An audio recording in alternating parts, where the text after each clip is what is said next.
Shabbat Shalom, all you holy people. We are still in the book of Bamidbar, studying the book of Numbers, and even though we had no parasha last week because it was Shavuot, this week we are returning to the book of Numbers with the second parasha, and this week's parasha is called Parashat Nasso.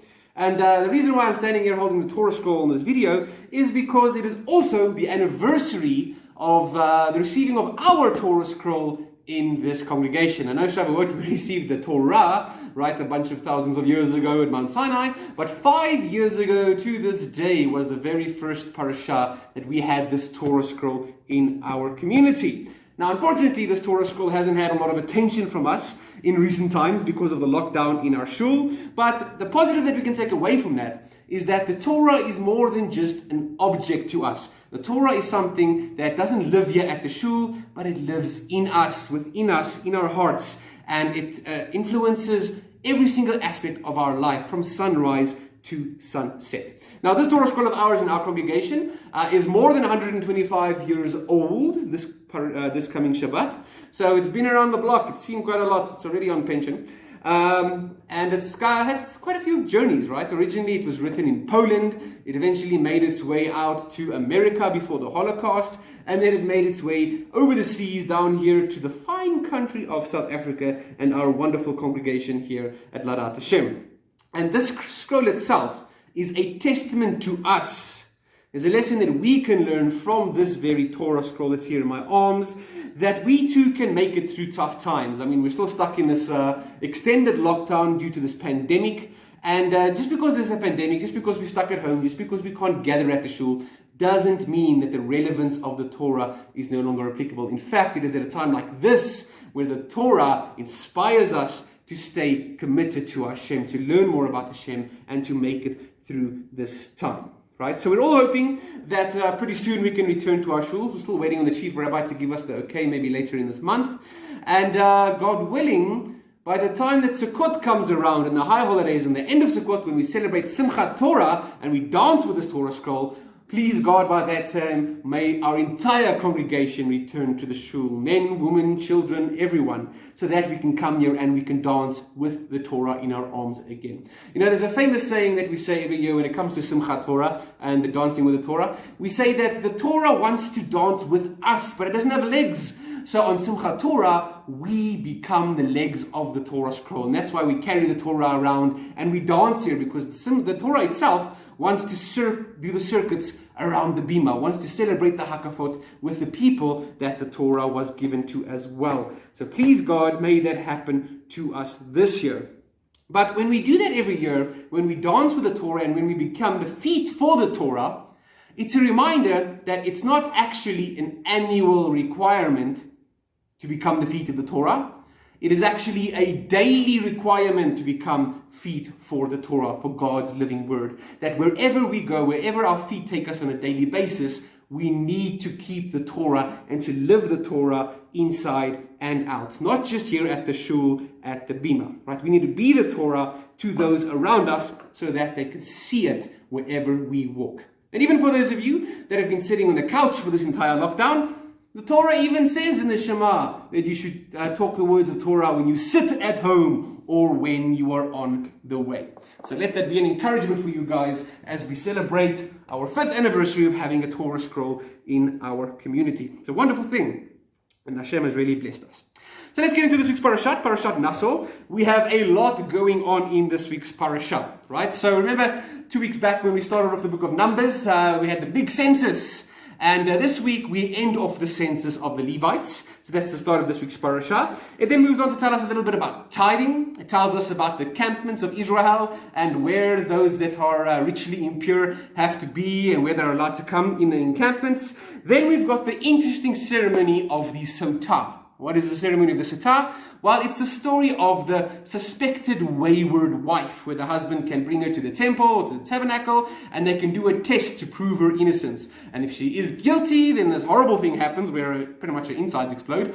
But if she is innocent, then she's blessed with fertility and has children, right? So there's that, and then right after that, we get the instructions about the laws for someone who wants to take a Nazirite vow. Right? Remember with a Nazirite vow, you can choose your period of time, how long you want to take this vow for. It has to be a minimum of 30 days. and you're going to abstain from things like any grape products. You're not going to get any haircuts during that time, and you're not allowed to come into contact with any corpse. You're not allowed to get any corpse contamination. So the parasha continues by giving us the most famous blessing in the world that we know from the Torah. In fact, I think the Torah only has 2 prescribed blessings. But this one is extremely famous. This might even be the most famous line of the entire Torah. In fact, the oldest recording we have of something written in the Torah is this very blessing, which is, of course, the blessing, the high priest blessing, the priestly blessing, the Birkat Kohanim, the Yevarechecha Adonai v'yishmerecha, right, which we haven't heard in a while.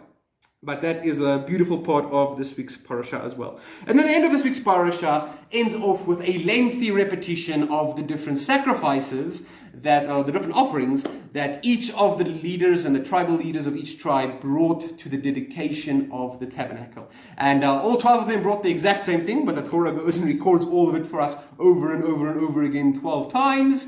And I think our rabbis decided, let's not end this halfway, let's just do everything at once. And that's why this week's parasha, Parashat Nasso, is probably the longest parasha in the entire Torah.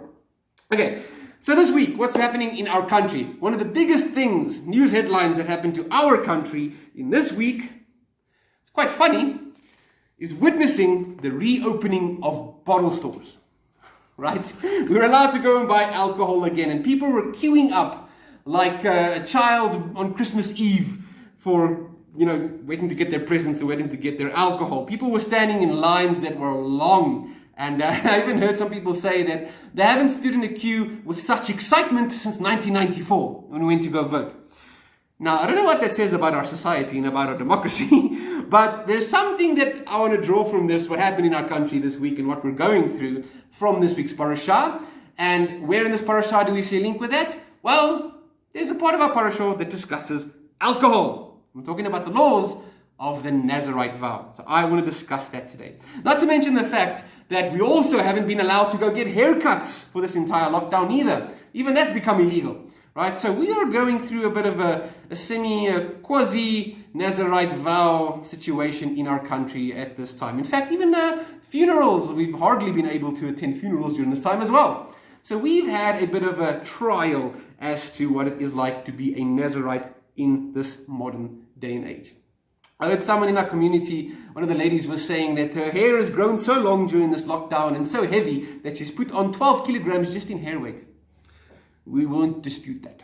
Okay, so let's get into the parasha. So there's a famous observation given by Rashi on the juxtaposition between the portion of the sota, the wayward wife, and the fact that right after that, we have the section discussing the laws of the Nazarite vow. He says there's a reason why the Torah puts these two next to each other. And the reason that Rashi gets to is that if someone was to walk past the temple of the tabernacle and witness what's happening with the sota ceremony, seeing, what the punishment that happens to the woman that's guilty, they would be so taken aback by what they witnessed that they would want to go and take a Nazarite vow just in case they might be tempted to perform a sin that will go that far. Because, this obviously is based upon the idea that the reason why you had the sota ceremony taking place, the wayward wife, was as a result of misuse of alcohol in the first place. That's why she ended up there, and that's the reason why when you see this, you'll want to become a Nazarite yourself to make sure that you abstain as far away as possible from alcohol. Now, this view of seeing a connection between the section of the sota which deals with adultery and the section with the Nazarite vow which can maybe deal with alcoholism is something that our sages have been seeing since way back even before Rashi. Right now, every week when I go through the parasha, I try and read a bit of the Midrash from the Midrash Rabbah to see what they have to say about the parasha. And usually you get a book like this which has the Midrashim for at least 4 to 5 parashas in one of these books. But when it comes to this week's parasha, instead of having 4 to 5 parashas in one book, this week's parasha itself has got almost 2 full books based just upon this week's parasha. And the reason for that is because most of the Midrashim are recollections of the sermons that our rabbis gave of old and the stories that they told to try and teach a lesson from the parasha. And when they came to this parasha, they saw the importance of teaching against adultery and alcoholism of such importance that we're stuck with this. It's going to take you hours and hours and hours, more than 1 week, just to read through all the midrashim that they based upon this week's parasha for those two topics.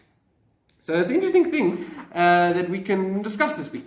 Now, I'm not aware of any alcoholics in our community here at Lada'at, even though on a regular Shabbos over here, the wine does flow freely, and there are many l'chaims and many more l'chaims and many more l'chaims, but I don't know of anyone that's gotten to that point where they have become an alcoholic, and we have had to change our name from Lada'at Hashem, which means knowing God, to Lada'at L'chaim, which means knowing how to say L'chaim, right? Which reminds me of a joke. So a defendant is brought before a jury and a judge, and the judge says to the man, "Sir, do you know why you're here today? You've been brought here for your drinking. Do you have anything to say?" So the defendant says, "Well, if I was brought here for drinking, then let's get started." Okay, so take it easy when it comes to alcohol. Before I go into it, let me just point out that from a strictly halachic perspective, a Nazarite is actually still allowed to have alcohol from different sources, as long as it doesn't come from a grape, right? You can get alcohol that comes from wheat. You can get alcohol that comes from potatoes. I think vodka comes from potatoes, if I'm not mistaken, right? So alcohol isn't the big bang that's going on here. But that never stopped our sages and our rabbis of old from using this parasha and the portion of the Nazarite vow as a basis, a lifting off point for a sermon on being careful on how you treat alcohol. And it's not going to stop me today neither. Today I want to discuss this idea of the Nazarite not being able to drink wine. And that's why I'm wearing a red shirt and a red kippah today. This is red wine. Okay, so modern Jewish commentaries, they actually frown upon the Nazarite vow in this week's parasha. They don't look at it in a good sense. They actually discourage the Nazarite vow. They see it as a form of asceticism, as saying, I'm removing myself from worldliness and I'm going to live a super spiritual life, right? And I think one of the reasons why they did that was because the Christianity in their day was one of asceticism, right? You had monks, you had priests that wouldn't get married because they wanted to live this lifestyle. And the argument is that that's not what Judaism is about. Judaism is a religion where we're encouraged to take everything in life and live life to the max and to the fullest. But I don't see why both of these options aren't viable options. I don't think the Torah meant it in a negative sense when it gave us the laws of the Nazarite vow, right? Many see the laws of the Nazarite vow as a way for someone who struggles with the sin to get over their issues, but it would be better off for them if they didn't have the issues in the first place. I don't like that idea. I don't like that interpretation, because human beings, by default, we make mistakes. We fall for temptations. I think the Torah is giving us some advice on how to work through that and overcome our temptations and our evil inclination. Besides the fact that, that explanation that says the Nazarite vow isn't really something cool, isn't something good, it's actually something bad just to help someone who in the first place can't control himself. That doesn't make sense for people in the Bible who have a lifelong Nazariteship. For example, Samuel. Samuel was a lifelong Nazarite. It's not because he had any sin that he struggled with. Samson either. Samson was a lifelong Nazarite until, he sang, "Hey there, Delilah," and then that went out the window. And of course, in the New Testament, we have John the Baptist, who himself was also a lifelong Nazarite by the looks of it. So I don't think that is a viable argument. I think that the Torah is giving us advice on how we can use this Nazarite vow to better our dedication to God. Because none of us can live a completely perfect, righteous life. None of us, barring one person, of course, Mashiach, right? But where our righteousness shines the brightest is when we repent and turn back to God. This is one of the greatest things that we as human beings can do. And the Nazarite vow is like the ultimate vow of repentance and wanting to draw near to God. In fact, if you look at the similarities between the level of sanctity and the laws that are given for a Nazarite vow, and you compare it with the level of sanctity and the laws are given for the Kohen, they are pretty much exactly the same, if not even greater, for the Nazarite. And that is a lesson that we can learn and that I want to discuss today. So let's look at some of the minutiae in regards to the abstention from wine in this week's parasha. I'm reading from Numbers chapter 6, verses 2 till 4. It says, when either a man or a woman makes a special kind of vow, the vow of a Nazarite, consecrating himself to Hashem, he is to abstain from wine and other intoxicating liquor. Some translations just say aged wine. He is not to drink vinegar from either source. He is not to drink grape juice even. Some translations say anything in which grapes have been steeped. And he is not to eat grapes or even dried grapes, raisins. As long as he remains a Nazarite, he is to eat nothing derived from the grapevine, not even the grape skins or the seeds. So nothing whatsoever that comes derived from the grapevine. So today I want to draw on a commentary by a rabbi by the name of Moshe Alshich. He lived in the 1500s and he wrote a commentary on the Torah, which is called the Torat Moshe, because his name is Moshe. It's not the original Moses. Okay, and he points out that the Torah goes to great lengths to declare war on all parts of the grapevine. And it's trying to teach us something, that it's more than just wine, which would cause a person to sin if he doesn't know how to handle wine. And there's a lesson in this for us on how we can also deal with sin in our lives. So instead of only saying, don't drink wine, right, because that would be the cause to the sin, the Torah says, even the byproducts of the grapevine, where the grapes come from and where the wine comes from, have the potential to lead to sin. So he lists all the different things that the Torah lists, and he uses them in ways that we can apply it to our own lives in trying to do away with sin that we are struggling with. So the Torah says you must stay away from wine as a Nazarite. You must stay away from vinegar derived from wine. You must stay away from grape juice or anything that was steeped in grapes. You must even stay away from fresh grapes, the fruit itself, dried grapes, right, raisins. Stay away from the seeds and stay away from the skin of the grape as well. So he lists each of these as a symbolic temptation that needs to be avoided. So let's look at each of these symbolic analogies that he lists for us, and hopefully you can use it as well in your life to help you overcoming whatever sin it is that you think you are struggling with the most at this time. So let's go through the list. So he says, and I'm quoting from you now. First, one who is dedicated to becoming a holy person must abstain from that which causes him to sin. This is symbolized by the prohibition of wine itself. Okay, so this is the obvious cause of your sin, whatever your sin may be that you're struggling with in your life at the moment. The most obvious thing that you can do to stop that sin, that you need to get out of the window immediately. That's what the Torah is saying to us when it says, stop drinking wine.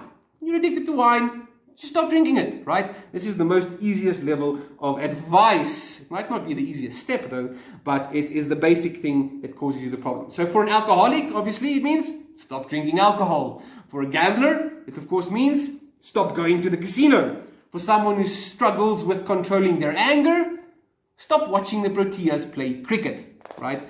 Examples can go on and on and on, etc., etc.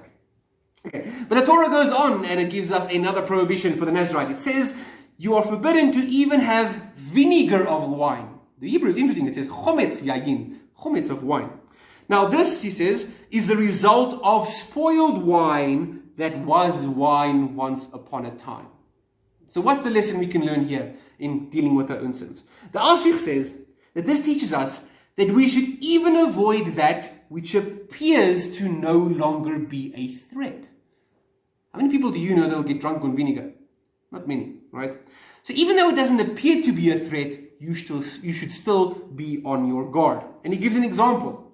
He says, one should not associate with a rebellious or a blasphemous person, even if he is old and no longer able to seduce you as he once did when he was younger, because the danger is still there. He's telling you to completely stay away from anything that could lead you back into the sin. Just because the wine has gone off and turned sour doesn't mean that it doesn't pose a danger to you in your temptation to falling for a sin again.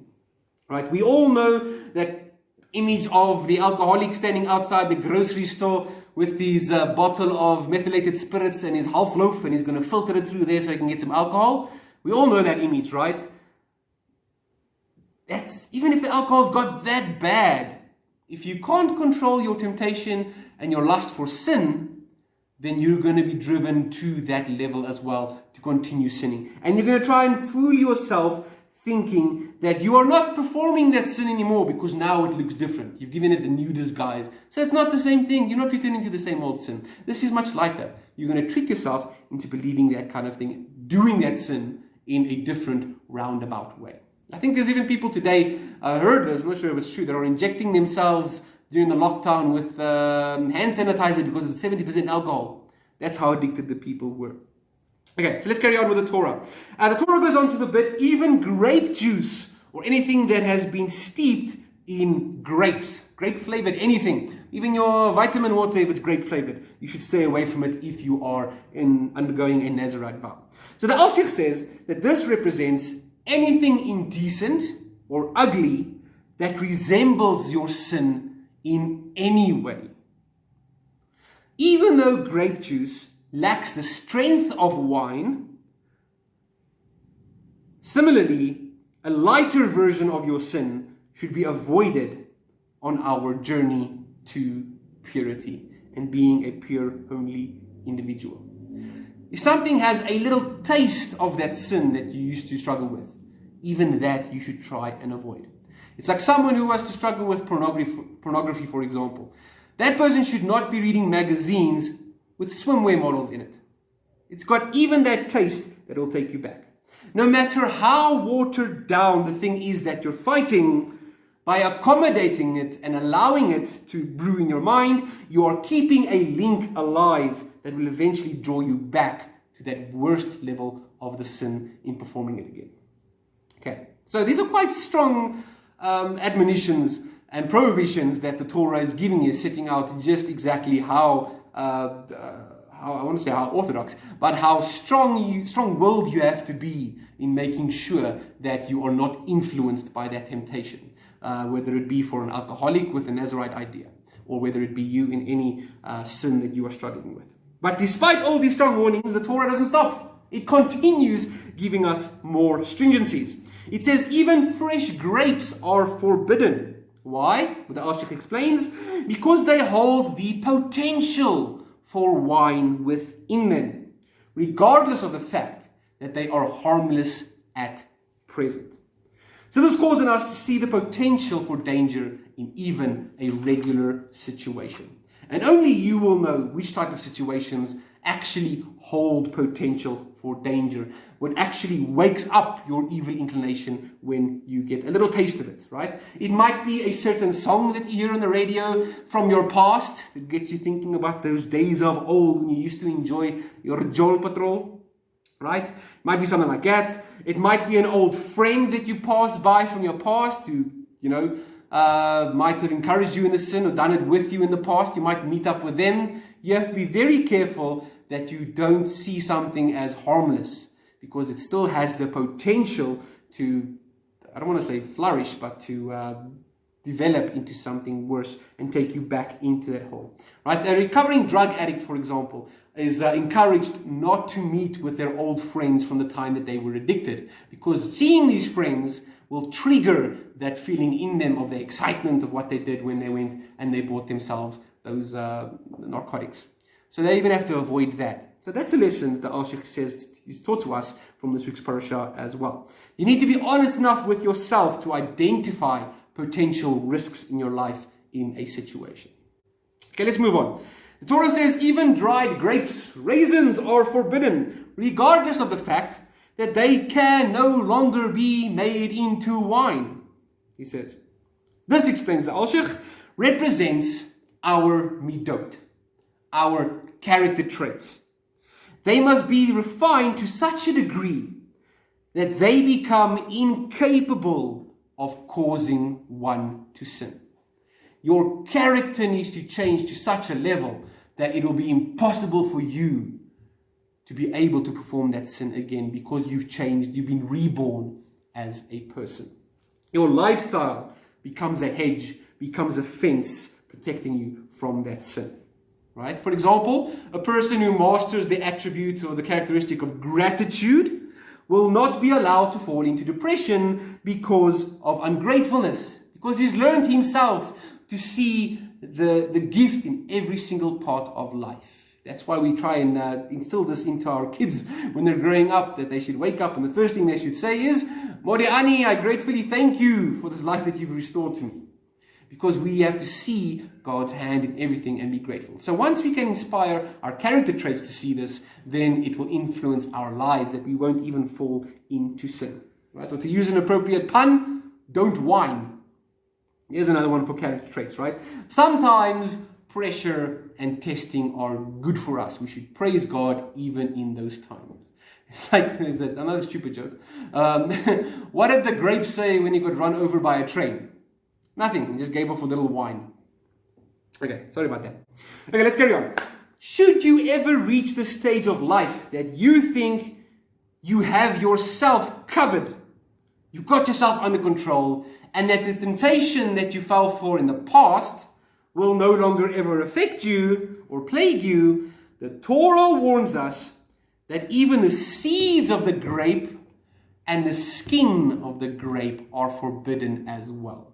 So if you've been listening to all these that I've been throwing out here and saying, don't worry, I've got myself covered, I've moved on, the Torah tells us even at that point you still need to be cautious. The seeds can be planted once again, says the Al-Sheikh. And what will happen then? It will bring forth wine. But this is after the harvest. You still have that danger. After you've sorted out your temptations, there is still a danger that your sin will recur. So to the skin, right? The skin housed the grape, and it was an integral part of the grape's development. It created the perfect environment for that grape to mature. So we should not even enter the place where our sins were allowed to form and to develop, because even that is a hostile environment for you now, even if you think you've overcome that sin. Be careful that you don't create a space where that sin can come alive again. The Al-Sheikh goes on to draw a similar lesson from the different laws of a Nazirite as well. So some of the other laws are, of course, the laws for not cutting your hair and laws for not coming into contact with the dead. In fact, he asks this question. Listen to this. He says, why is the Nazirite even holier than a Kohen? In that a Kohen is allowed to defile himself with corpse contamination for his closest family, but a Nazirite is not allowed to do it even for his closest family members. His answer is because the Kohen is born into that lifestyle. He's born a Kohen, he's going to die a Kohen. He doesn't have a choice. He has to follow those rules. But a Nazirite was not born into this. The Nazirite took the decision upon himself to step up to that level of sanctity and holiness and to live this life. But it doesn't stop there. It's not just for your period of Naziriteship. What you learned during your period of Naziriteship, however long that was, you carry with you into after you finish that vow, into the rest of your life voluntarily. You weren't born into it. Right? For a Kohen, the laws remain static. For a Nazirite, these laws elevate his status of holiness even beyond the time that he is busy with his Nazirite vow. That, therefore, he is of an even greater stature of holiness than a Kohen. Now, interestingly, there's another verse in the Talmud that talks about, putting other people at the same level as a Kohen. And that one is, it's in Tractate Sota. It actually tells us that a non-Jew who draws himself close to the Torah and studies the Torah is at the same level of holiness as the Kohen Gadol, the highest of all of the Kohanim as well. Right. So, what we're studying today is a lesson on how to overcome your sin and how to overcome your evil inclination. In the Pirkei Avot that we just finished studying recently, we learned the valuable lesson from Ben Zoma where he said, who is one who is strong? And the regular answer, you would think, well, a strong person is one with big muscles, one who can overcome his enemy easily. That's the guy who's a strong one. Pirkei Avot doesn't give us that answer. It gives us a different answer. Ben Zoma says, one who is strong is one who masters his own evil inclination. As it says in Proverbs 16, he who is slow to anger is better than the mighty. And he who rules over his own spirit is better than he who conquers an entire city. So that's the lesson from this week's parashah. In overcoming sin, it takes extraordinary effort. Don't just stop with the wine, stop with all the byproducts as well. Go beyond the letter of the law, because you are capable of doing it. Remember in Genesis with Cain and Abel, the Torah tells us sin crouches at the door, but you must rule over it. We need to take proactive steps to make sure that we don't let sin into our lives. Yeshua taught us, if your eye causes you to sin, gouge it out. If your hand causes you to sin, chop it off. Of course, it was a metaphor. Otherwise, we'd all be walking around here with problems, one-eyed and one-handed bandits, right?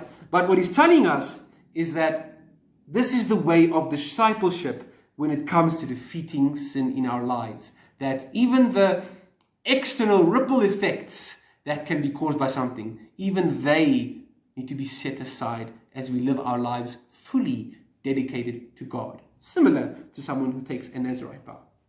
And if you are not currently suffering or struggling with a particular sin in your life, then look back on your life, on your history, to a time when you did overcome a particular sin.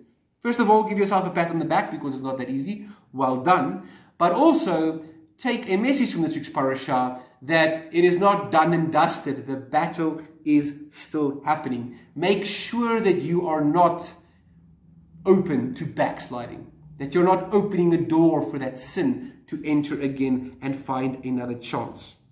Like that skin of the grape, right? The housing for the grape. Make sure you're not making an environment that will accommodate the sin to have an opportunity to come back into your life and be a breeding ground for it. This is what it means to have this Torah that we're celebrating for 5 years now. This is what it means to have this Torah written on our heart. That your intentions from the deepest point way back in your thought processing unit here in your head, that your intentions are already pure. That you don't just look pure when it comes to the final decision of shall I sin or shall I not sin.